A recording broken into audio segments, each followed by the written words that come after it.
বাংলাদেশের মানুষ বুঝে ধানের শীষের বাইরে তারা কিছু বুঝে না। বাংলাদেশের মানুষ বুঝে ধানের শীষ।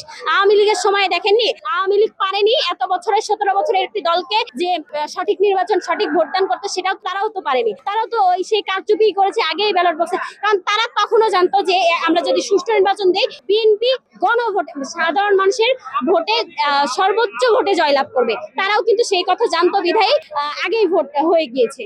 তো আমরা বলছি যে তারা যে নিজেদের দল নিয়ে এত গর্ববোধ করে, সেই দলের জন্য তারা এবার সুষ্ঠু নির্বাচন করতে দিতে। আমরা তরুণ প্রজন্মের যে ভোটের বিষয়টা, সেখানে আমি বলবো অবশ্যই সেখানে এই ব্যালট্রিয়া সিন্ডিকেটটা হয়েছে বলে এখানে আমাদের যে বললেন ভরাডুবির ব্যাপারটা, সেই ঘটনা ঘটেছে। জাতীয় নির্বাচনে তো আমরা এমনটা চাইবো না। জাতীয় নির্বাচন আর বিশ্ববিদ্যালয় নির্বাচন এক নয়। সেখানে যেখানে আমাদের যে হলে একটা হইল একটা মানে যে হলে একদম শূন্য ভোট এসেছে, প্রথম ধরা খাওয়া হচ্ছে সেখানে। একটা দলে একটা ভোটের সময় শূন্য ভোট আমি প্রথমে মেনেছিলাম, কিন্তু তারপরে যখন তার সাথে কথা বলেছি, সে বলেছে আমার এলাকার ভাইকে আমি একটা ভোট দিছি, সেই একটা ভোট কোথায়? তার আমার প্রশ্ন হচ্ছে যে শূন্য ভোট কিভাবে আসতো? তার ভোটটাও তো সেখানে হয়ে থাকতো। সেখানেই তো বোঝা যাচ্ছে যে এখানে কারচুপি ঘটনা ঘটেছে। এখানে এই ঘটনার এই বিশ্ববিদ্যালয়গুলোতে তারা পেরেছে, তারা একটি বিশ্ববিদ্যালয়ের ভিতরের যে ব্যাপারটা সেই ব্যাপারে পেরেছে, কিন্তু জাতীয় নির্বাচনে ইনশাল্লাহ আমরা এটা হইতে দিব না।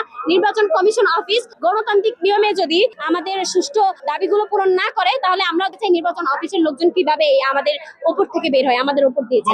আমরা ছাত্র দল, রাজপথে থাকা দল, রাজপথের সংগ্রামের দল, তারা যদি মনে করে যে এইরকম 9-6-9 করে তারা পার পাবে, তাহলে ভুল কথা। আমি যদি একজন নাগরিকের জায়গা থেকে ওখানে যদি কেউ তার ভালো, সেই নাগরিকের কর্তের ভালোবাসা নিয়েও যদি আসে, তারপরেও ভোট নিয়ে 9-6 তারা করতে দিবে না। এই ভোট এই দেশে সুষ্ঠুভাবে ভোট হওয়াবো আমরা।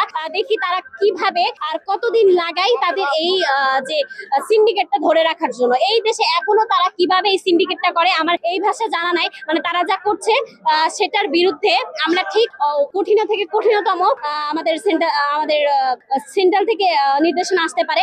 আমরা প্রয়োজনে এখানে যে জুলাইয়ের সময় যে আমরা প্রতিদিন প্রতি রাত পর্যন্ত এই রাজপথে ছিলাম ফ্যাসিস্টকে বিতাড়িত করার জন্য, এই নতুন নির্বাচন কমিশন অফিসেও প্রয়োজনে আমাদের দাবির জন্য আমরা এখানেই অবস্থান করবো। এখানেই দেখি তার দাবি।